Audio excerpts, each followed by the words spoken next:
রাহমাতুল্লাহি ওয়া বারাকাতুহু। এক নাম্বার হাদিস ক্বালান নবী সাল্লাল্লাহু আলাইহি ওয়াসাল্লাম আকলিদ দীনাকা ইয়াকফিকা আমালুল কলিল। এক নাম্বার হাদিস শরীফের হযরত নবী করিম সাল্লাল্লাহু আলাইহি ওয়াসাল্লাম কমায়াসান তোমার ঈমানকে কলি করো, অল্প আমলে নারীদের জন্য যথেষ্ট হইবে।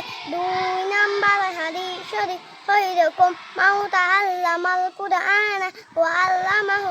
দুই নাম্বার হাদিস শরীফের তোমাদের মধ্যে সর্বোত্তম ওই ব্যক্তি যে কোরআন মাজিদ শিক্ষা করে এবং শিক্ষা দেয়। তিন নাম্বার হাদিস শরীফ তলাবুল ইলমি ফারিদাতুন আলা কুল্লি মুসলিম। তিন নাম্বার হাদিস শরীফের দ্বীনি ইলম তলব করা প্রত্যেক মুসলমানের উপর ফরজ।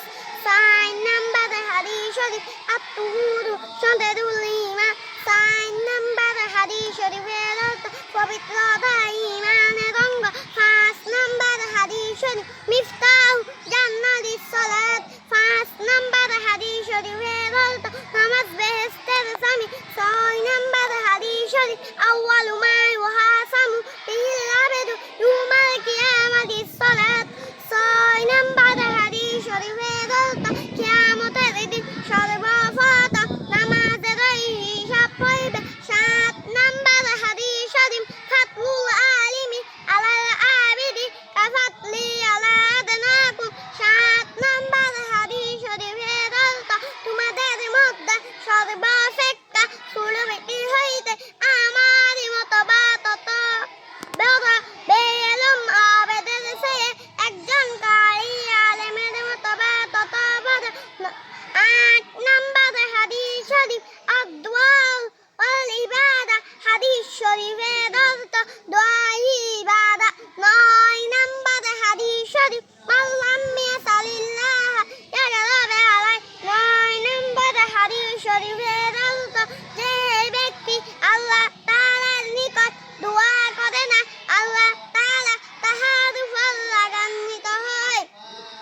দশ নাম্বার হাদিস শরীফ লা ইয়ারহামুল্লাহু মান লা ইয়ারহামুন নাস। দশ নাম্বার হাদিস শরীফের অর্থ আল্লাহ তাআলা ওই ব্যক্তির উপর রহম করে না যে মানুষের উপর রহম করে না। 11 নাম্বার হাদিস শরীফ আল মুসলিমু মান সালিমা মুসলিমুনা মিন লিসানিহি ওয়া ইয়াদিহি। 11 নাম্বার হাদিস শরীফের অর্থ খালি মুসলমান ওই ব্যক্তি যাহার হাত মুখ হইতে অপর মুসলমান নিরাপদ থাকে। 12 নাম্বার হাদিস শরীফ হুব্বুদ দুনিয়া রক্তকল্ল দিয়া। 12 নাম্বার হাদিস শরীফের অর্থ দুনিয়ার মহব্বত সমস্ত গুনাহের মুখ। 13 নাম্বার হাদিস শরীফ ইন্নামাল আমালু বিন্নিয়াতি। 13 নাম্বার হাদিস শরীফের অর্থ শেষ আমলই নির্ভরযোগ্য। 14 নাম্বার হাদিস শরীফ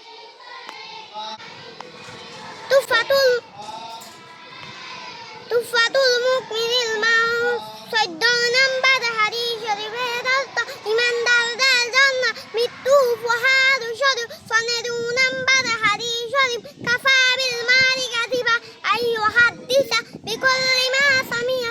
হাদিস শরীফের অর্থ যাহাই শুনে তাহাই বলিতে থাকা। কোন ব্যক্তি মিথ্যাবাদী হওয়ার জন্য ইহা যথেষ্ট। আসসালামু আলাইকুম ওয়া রাহমাতুল্লাহি ওয়া বারাকাতুহু।